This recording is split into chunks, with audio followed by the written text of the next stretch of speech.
Ningizimu Afrika, Mzansi, sanibonani, nginibingelele kuphi nakuphi la enibukele khona-ke. Mawukuthi-ke usuku lakho lokuqala uyithola-ke uhlangana nalo mbukiso, ngicela ungalenze iphutha kusekhaya la, subscribe kwi-channel, ulike ivideo, ebese-ke uciphisa i-notification bell. Wenzelani? Wenzela ukuthi-ke ngaso sonke isikhathi mangiphosta ivideo kule channel, wena-ke bese-ke uthola i-notification, and then bese uyangena kwivideo ngokushesha uyayibuka kwi-Trend TV.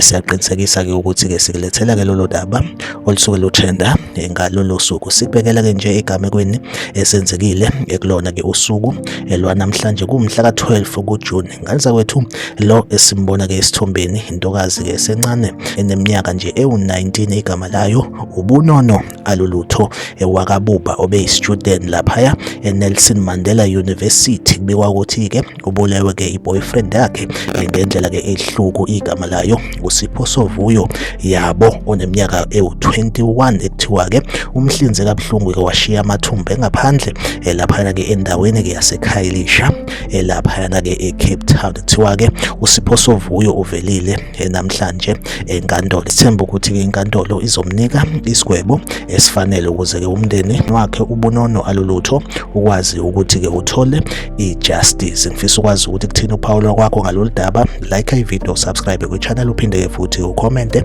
kwi-comment section la kwi-Trend TV. Sohlezi sikhona sikulethela-ke indaba eyitrendayo usuku nosuku. Asiphinde sihlangabezane kwivideo elandelayo.